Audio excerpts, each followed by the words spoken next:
Okay, so last time we talked about um, just the general framework of a worldview and the nature of participating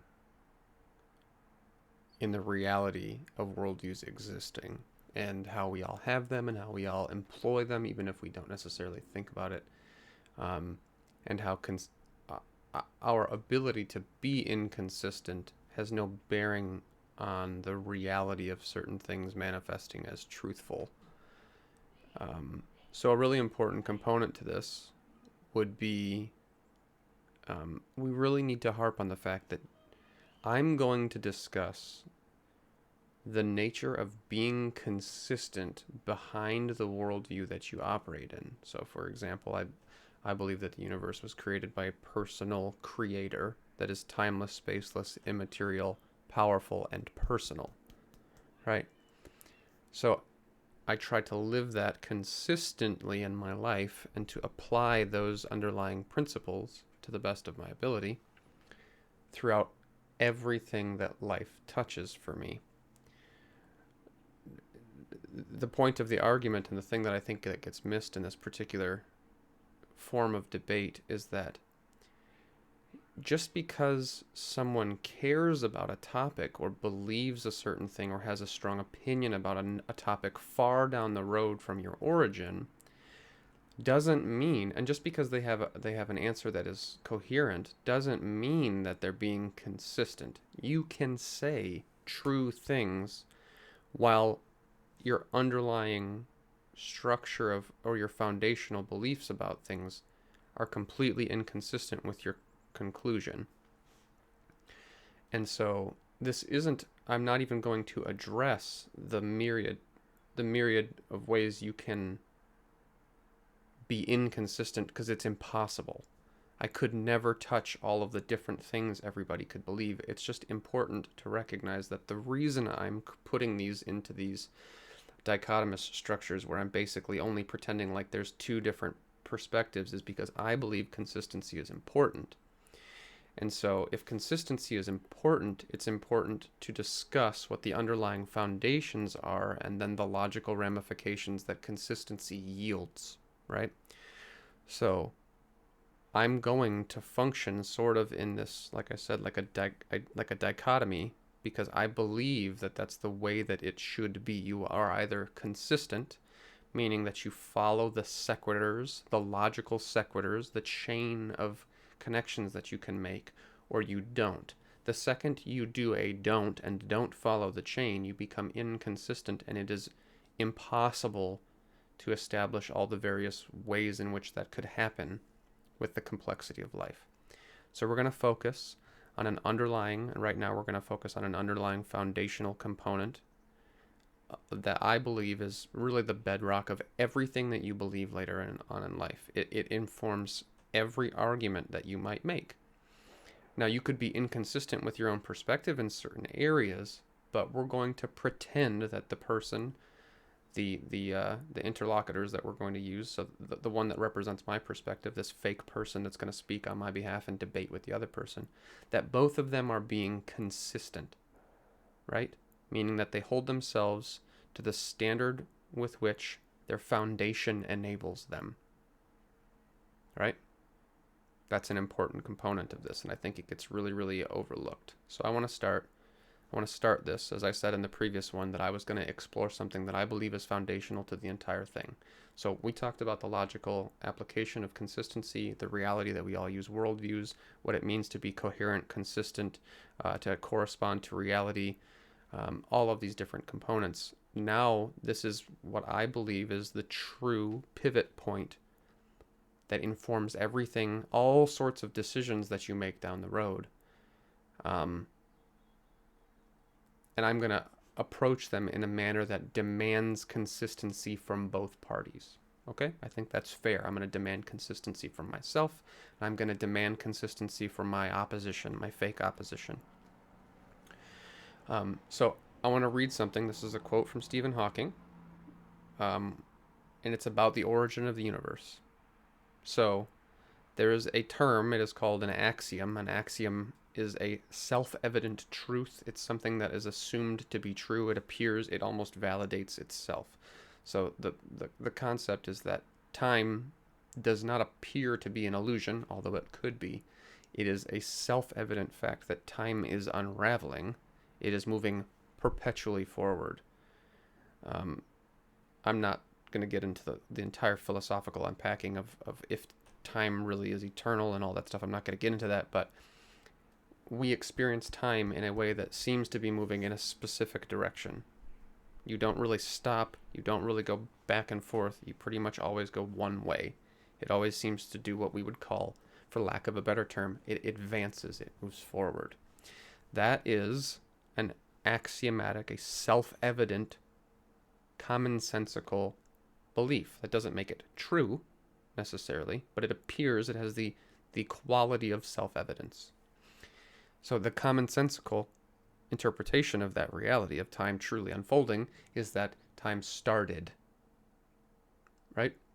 So there's been intellectual debates on this. People in the past believe that the universe was eternal.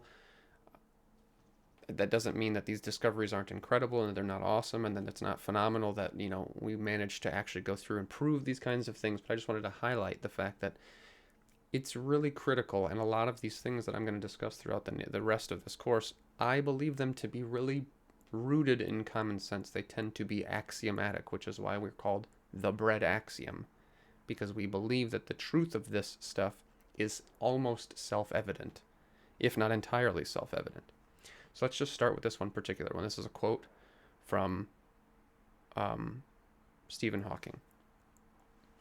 With Roger Penrose of Oxford University, I showed that if Albert Einstein's general theory of relativity is correct, then there would be a singularity, a point of infinite density and space-time curvature, where time has a beginning. The universe started off in the Big Bang and expanded quickly. This is called inflation, and it was extremely rapid. We don't need to read the rest of this. The point is that according to the vast majority of established physicists, the universe began. And this is my contention. I'm going to read a quote from Robert Jastrow real fast, just so that we can put this into context. But I just wanted to provide a secular source that declares that the universe began. The story by Stephen Hawking was originally published as the introduction of the New Scientist book, The Origin of Almost Everything. So I'm quoting somebody who is not a Christian, has an extremely strong standing in the physicist community, and that basically has acknowledged that the universe began. So we're going to leave that one, and we're going to move forward. This is a quote from Robert Jastrow from his book God and the Astronomers, and he's discussing the realization that the Earth, they found these waves that basically showed that there's this consistent emanation from some central point in the universe. And this is the quote that he ends with. For the scientist who has lived by his faith in the power of reason, the story ends like a bad dream. He has scaled the mountains of ignorance. He is about to conquer the highest peak. As he pulls himself over the final rock, he is greeted by a band of theologians who have been sitting there for centuries. Now, I'm not trying to put too much weight on this quote and to say that this is like some empirical, mic drop moment. What I'm trying to show is that even if he's being whimsical with this, which is totally possible, I don't know the man, I can't begin to speak on his behalf, but even if this is a whimsical statement that he's just ending his book on to kind of be polarizing and to draw attention, what he is saying, though, definitively is that all of this work and this dedication and this human desire to prove its independence and to prove, to conquer and show how intelligent and how far beyond it is than theology and all these things. They climb this mountain of ignorance. They do all these studies. They do all this testing. They do all this stuff. And they come to the same conclusion that's in Genesis 1:1. In the beginning, God created the heavens and the earth. And it validates Genesis 1:1. And I'm using that a little tongue-in-cheek. I'm not saying that it objectively, it validates the Bible by extension. That's not the point that I'm making. The point is that they conquer this intellectual mountain. They go through and a lot of scientists believe that the universe is eternal, or that, that it didn't have a beginning, and all this stuff. And they come out and they find out that Genesis 1:1 at a minimum seems to get it right, at least with the created part. Maybe not that God did it, but that it began, essentially. So I'm not saying that this proves that God did it, but I'm just saying that the universe began. It at least is a true, and I mean this word in its fullest sense, it is an evidential data point that at least seems to empower the possibility that a God exists. It could have been a negative. It could have been something that showed that the universe was eternal, which would essentially be a negative, at minimum neutral, and most likely it would have been a negative if the universe had been eternal, because then you don't need God for existence necessarily. So this is an actual positive evidence that bolsters the likelihood or the possibility that an actual deity exists, a God in the traditional Judeo-Christian Islamic sense. And so that's what he's saying there. He's greeted by a band of theologians who have been sitting there for centuries. And I know that really hurts, but what I want to say about this is so critical. If you have encountered the reality that the entire universe truly came into existence, that it began, life, every experience you've ever had, every particle, every interaction, all of it, the incomprehensibleness of the universe came into existence, it truly began in the traditional sense, was from without to within, without to with, moved from is not to is. If you've encountered that reality and you landed in an atheistic worldview, I truthfully don't know how you could ever undo that. I don't believe there is any argument down the line that could ever compel you to believe anything else. If you wrestled with the reality that all of existence exploded into reality from nothing and came on the side of it was inevitable, I don't think any argument will compel you. I just don't think it's possible. And so I'm going to bring up an argument that uses those last two things, the reality that the universe had a beginning, this statement of the band of theologians, whatever, you've been greeted there. Basically, it's just a funny, whimsical way of describing the fact that there are some sects, some religious communities that would have affirmed this the whole time. And this is the argument that is made. And you don't have to agree with this. Many people don't. But the argument is whatever begins to exist has a cause. Meaning that, for example, if the universe never began to exist, then it would be excluded. So in the traditional sense, the Islamic, Judeo, and Christian gods, Judeo and Christian, in a Christian perspective, being the same God. And in the Islamic, I guess they kind of also believe it's the same God, in a way. They believe that God is eternal, meaning that he did not begin to exist. So he would be outside of this particular formation of the argument, the syllogism. But whatever begins to exist has a cause. The universe began to exist, which we've already discussed is factually true. Therefore, the universe has a cause. Right? So it's pretty straightforward. You don't have to agree with it, but we're going to explore it, and I hope that you will be consistent when you do so. Given the conclusion, for the universe has a cause. If the universe has a cause, then an uncaused personal creator of the universe exists, who sans, without the universe, is beginningless, changeless, immaterial, timeless, spaceless, and enormously powerful.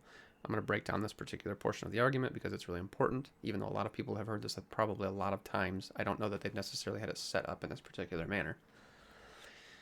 The reason that he asserts that it is uncaused is because something eternal can't have a cause. That's the part of the 1, 2, and 3. That's part of these. Something uncaused must cause the thing. Because if it has a cause, then it just begs the question. Not begs the question. It offsets the question. You just have to go back another step further.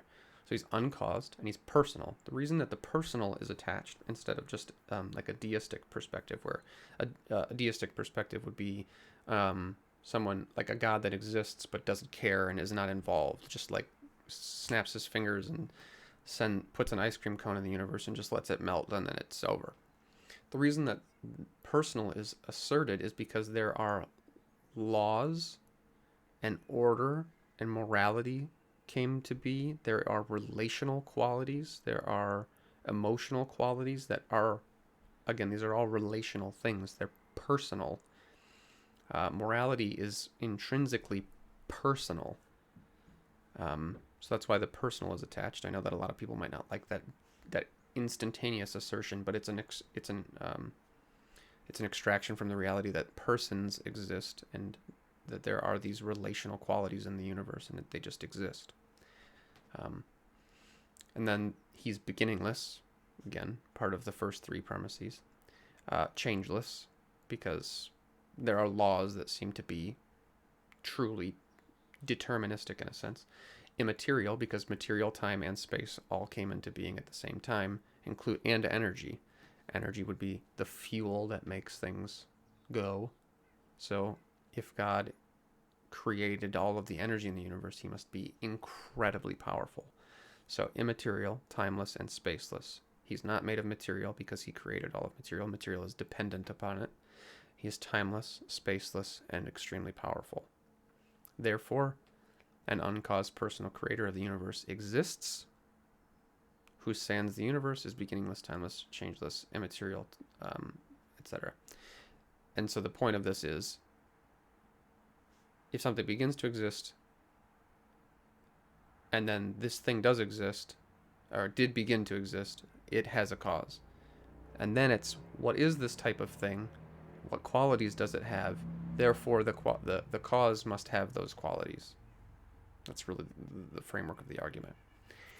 And so the reason people love using this argument is because it points really, it's an easy logical sequitur to transition from the reality that the universe comes into being, then to describe, and then you describe the nature of the universe, and then you attribute those realities, those axiomatic realities, these self-evident truths, to the cause. That's really all there is to it. And my contention, my whole point of this whole thing is that if you came to this point, to this teetering point, this decision point, and you decided that a blind, pitiless, indifferent universe was an inevitability because it just had to mathematically exist, I don't think any argument down the road, nothing about intelligence, nothing about consciousness, none of those things are going to compel you, because you have already presupposed that all of those components are just a matter of fact. They don't require explanation. They don't demand anything that isn't space, time, and material any more than the entire universe does. So, for example, there are lots of apologists who will use the fact that intelligence and consciousness exist in the world, and they will say, oh, well, intelligence exists. So, for example, DNA is the famous argument. They'll say, oh, well, if you believe that if you see something written in the sand, that it has a cause, it has an intelligent cause, and then you look at DNA, then of course it's intuitive. You have to assume that an intelligent designer created it. Well, the problem is that before we've even discussed the reality of language or even gone down to that, structure. They already believe that the language itself, the material and all of the processes that make it up, they believe that everything that makes that possible came into existence from nothing. Why do you think that that argument would be compelling to someone down the line? I don't. Intelligence is just a fact of reality. It exists because the universe is. It is a quality of the universe. So intelligence being the ability to acquire and apply knowledge and skills, that's an innate piece of the universe existing. Because it exists, it is part of the universe. And if you have already conceded that the universe, that the incomprehensible quantity of the universe came into existence from nothing without any, I'm going to use without a cause, like they would basically just say it's an inevitability, like a law just drives it. So an impersonal law. Once you've conceded that, the fact that intelligence exists is just another inevitability.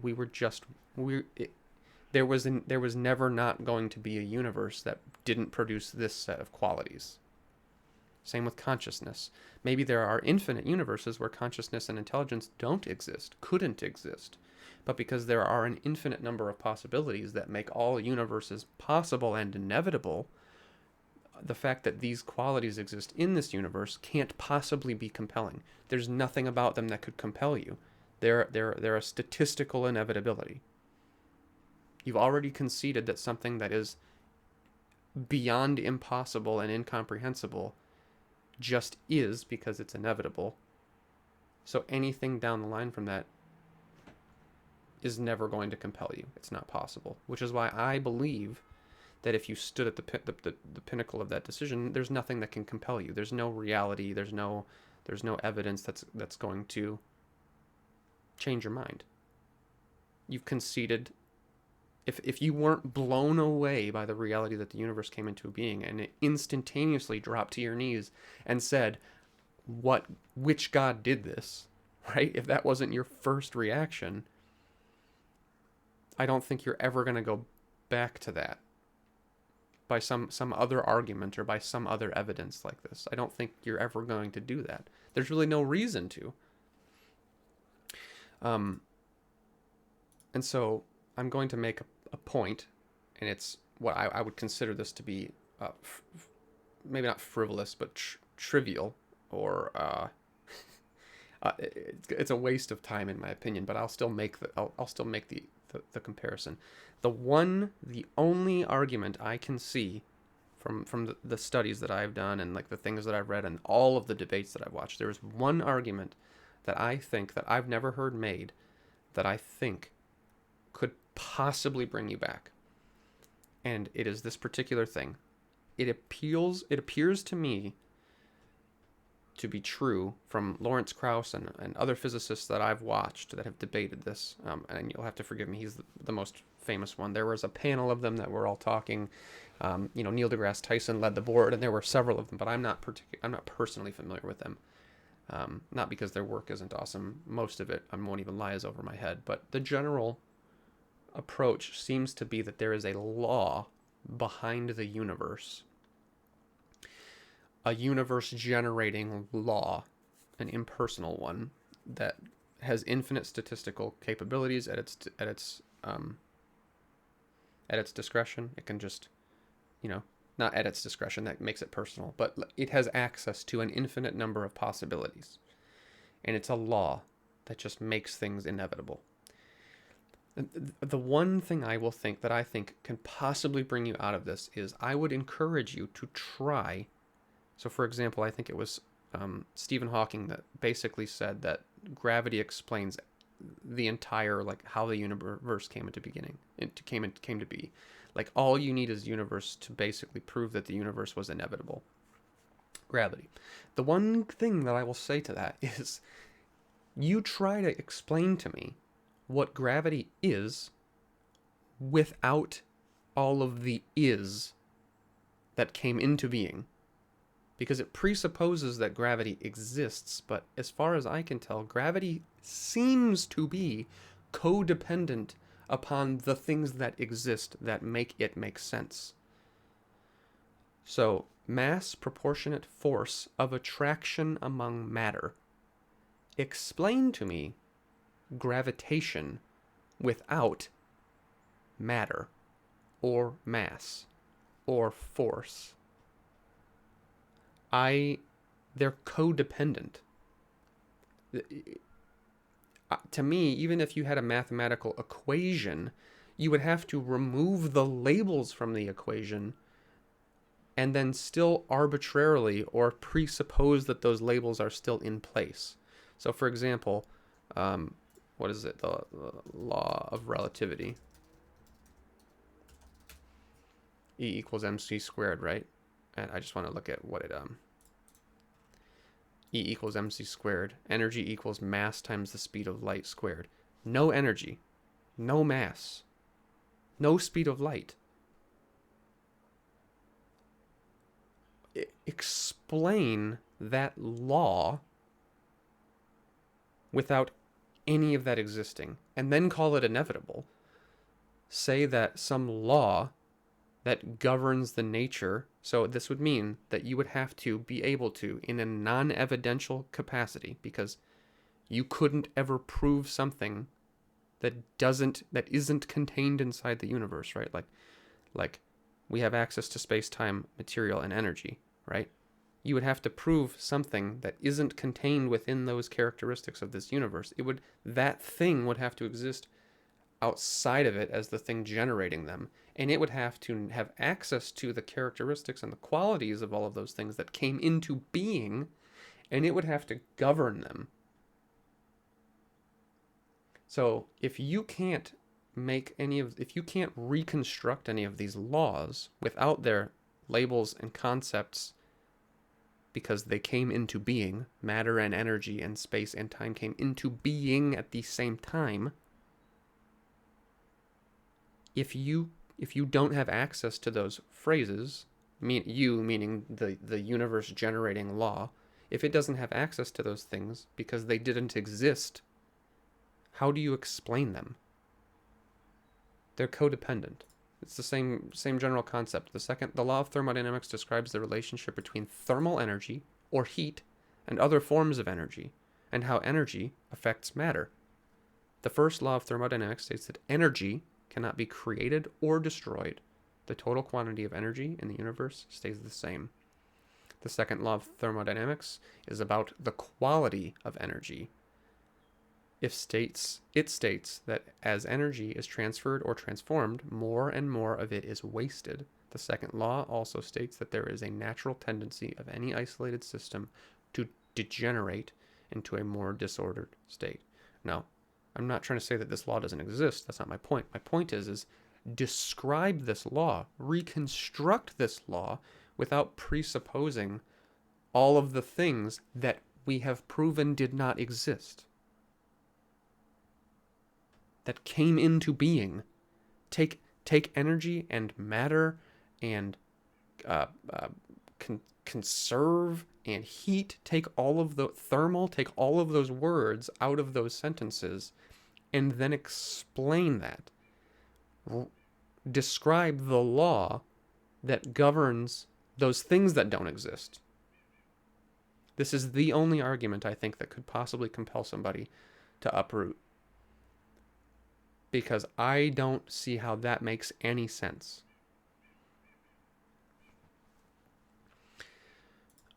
So that all sets up the general framework of what I'm really trying to get into, and I want to describe why this is so important. Once you concede that an impersonal law made the universe that exists inevitable, and that the qualities of the universe being, created, it's got time, it's got space, it's got material energy, it's got personal qualities, that those are nothing more than an inevitability because of this generating law's access to an infinite possible number of configurations. The absolute best argument, that the inevitable consistent argument that you could make down the road, that you will make, is that effectively everything is arbitrary.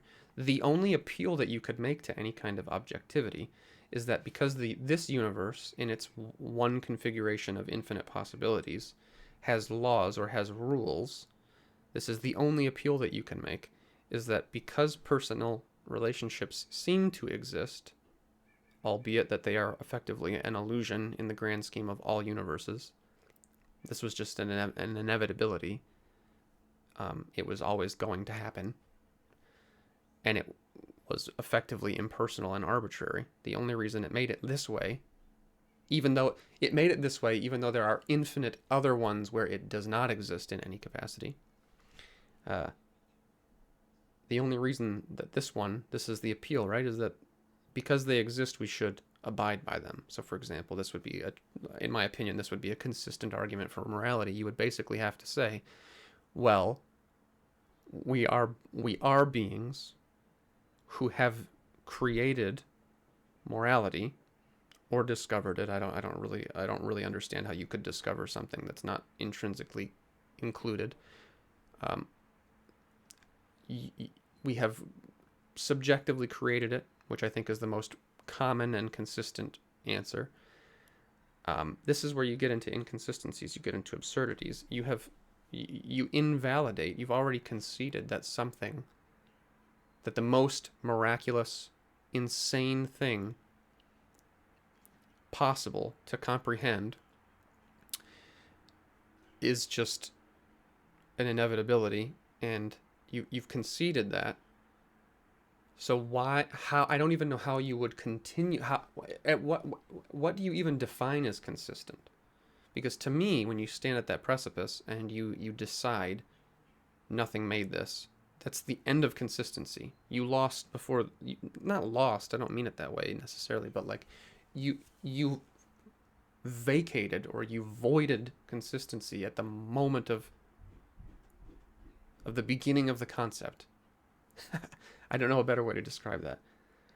So this is why we always end up in these arguments where Christians will say things specifically. I think the moral argument is by far the most down the line compelling argument that you could ever make when you're having just regular discussions with normal people who care about topics. The moral argument is so compelling because everybody wants to draw, not everybody, the vast majority of people do want to draw the line somewhere, and they don't want to call it subjective, right? Now, you can call that an illusion. You can say that we really want it to not be subjective, but it ultimately is subjective. I think that's the most consistent thing. And in that case, the point is, and this is why it always devolves into, oh, well, Hitler was great or whatever. Then you have to say Hitler was just doing what he wanted. He was just living his truth, you know? But the reality is that's really what it boils down to. If subjectivity is the ultimate reality of this universe, any appeal to any objectivity is void. Every piece of objectivity is nothing more than an arbitrary appeal to nothing. The nature of objectivity is that it is a defining truth that exists whether you acknowledge it or not. It is something that you discover, not something that you make. And this is why I have lots of people that I really care about in my life, that we got along a lot more in the past, but then as like identity politics and stuff like that started to bleed more into the cultural mind of people, things shift. You know, we agreed more before things became really, really polarizing and really, in my opinion, I'm going to use the word absurd because I think the world is going to a place of utter inconsistency. And it's just the nature of it. I don't think that I think it's insurmountable because the foundation is the foundation of origin informs everything that you could think about anything. I believe that the universe was created by a personal creator who has spoken and has told us how the world should function. You don't have to believe that, but I hold myself to that standard. And when I appeal, right, when I appeal to a thing like a moral objectivity, I ground it in the external creator that determines it, the character of that. Now you can think that that's an ignorant or garbage argument. I'm not trying to say that my argument is better, but I'm saying that is something that has the possibility of objectivity, whereas the possibility of objectivity doesn't exist in an impersonal, arbitrary generator. It just doesn't. And so the point is if your appeal is for objectivity and you have no foundational capacity to ever ground objectivity, then it's a bad argument. It is a bad position to hold because it is inconsistent and it becomes incoherent. There's nothing. It's a baseless, blind assertion. And I'll be the first one to admit, I say this all the time. If Christianity is false, I'm crazy. And I don't mean that flippantly or hyperbolically. I mean it. If religion is false, if Christianity is false, I'm an insane person. Or truly everything is subjective and I was just always gonna do this. I wholeheartedly believe that it's true because when I apply it to my life and my words and the concepts and the reality that I see around me, it correlates and it corresponds to things beautifully. Not always in ways that I like. Trust me, I would, in my 20s, running around being a little male jerk and treating women like garbage. Not something I'm proud of. It was definitely not always positive. I used to have nagging guilt about that stuff because I was internally I could feel the standard bearing down on me. And you can say that, oh, it's because, you were raised and whatever, but I have found that that's not true. It has nothing to do with what you were taught.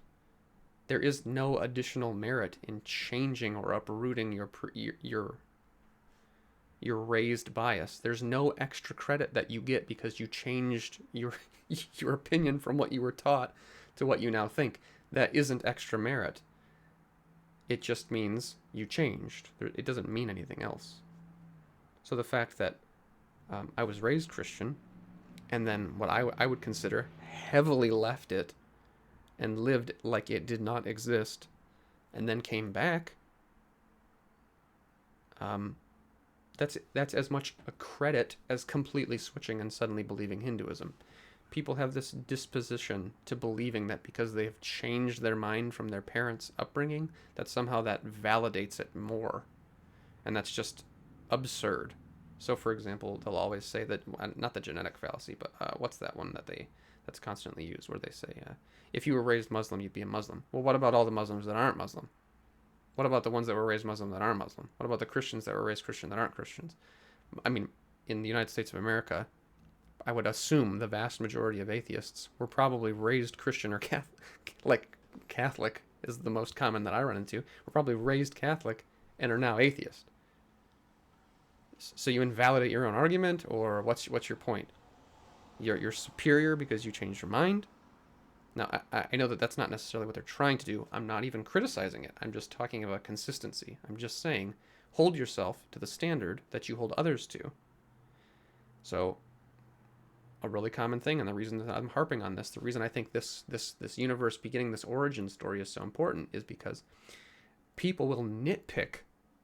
They'll nitpick the, nuanced statements and the subtle components of the New Testament, and they'll try to say that there's these errors in it and stuff like that, ignoring the historical evidence that is overwhelming beyond and above anything that you could ever believe about maybe all of human history. They'll nitpick that, and then you'll say something like, my argument would be, okay, I'll concede that maybe that is a tough answer, but think about how far down the line of explanations and conceptual realities to get down to whether the New Testament uses the word Christ or Jesus or Messiah, which one of those words is used, You'll take me and push me to that level of minute detail. And I can just sit there and say, when you stood at the precipice of deciding whether or not the universe was made by a god or was blind, pitiless, indifferent chance, what evidence did you consider? And if you can't look yourself in the face and consider that honestly, I'm comfortable with you saying anything at the end of the day because it doesn't have anything to do with me. But if you want to nitpick the New Testament and then you stood at the precipice and said that I have basically just found the greatest evidence that could ever exist for the reality that God almost certainly does exist, that could ever be presented, and I came out on the side of not believing it, more power to you. But you should be silent when discussing the New Testament inconsistencies, because the level of scrutiny and evidence that you demand for that, you have not even remotely met for one of the most foundational driving forces of any worldview and all of the subsequent derived positions you might take on it. That doesn't mean the New Testament is inerrant. I'm not trying to make that claim. My point is that there is more evidence, positive evidence, that the historical Jesus existed, even that the resurrection truly did take place in the theoretical sense that a significant amount of people wholeheartedly believe that it truly happened with eyewitness and first-person testimony that they were willing to die for. You don't have to take that as evidence. You don't have to take that as good evidence, but it is positive evidence. When you nitpick that, when it is all but a factual reality of human history, but then I'll just stand there and I'll say, okay, what evidence do you have that the world is blind, pitiless, chance, indifference? I think that's really the kind of the way that it needs to end. After this, we'll get into some more nuanced arguments and some more specific things. But to me, that's the challenge that I want to give to anybody, is when you stood at the precipice, did you demand the same evidence that you demand of all of the other arguments? The petty, simplistic arguments of like, oh, well, the Bible endorses slavery. Okay, who cares if the Bible endorses slavery? It was a determined inevitability of the unraveling of the universe. It doesn't matter. It doesn't mean anything. So that would be my argument. I think when you start getting into the conversations of morality, that's where it breaks down the most obviously and heavily, and where your presuppositions about how the universe came into being start informing your ability to be consistent in complex social topics. And I personally, in my opinion, I see the line that directly correlates to that specific decision point. I see it fuel and underline all of those types of conversations. So that's pretty much it. Let me know what you think. If you have arguments against what I said or whatever, feel free to shoot them at me. I hope that you do your best to be consistent and you try your best to consider the evidences. I didn't really provide evidence. That wasn't my point of this, was not to provide evidence, but seek evidence of your own, on your own, and if you go back in the past and look at the evidence you have demanded for things that you disagree with, and put your same level of evidential scrutiny on what you believe, because I don't think most people do that. See ya. Have a good one. Talk to you in the next one.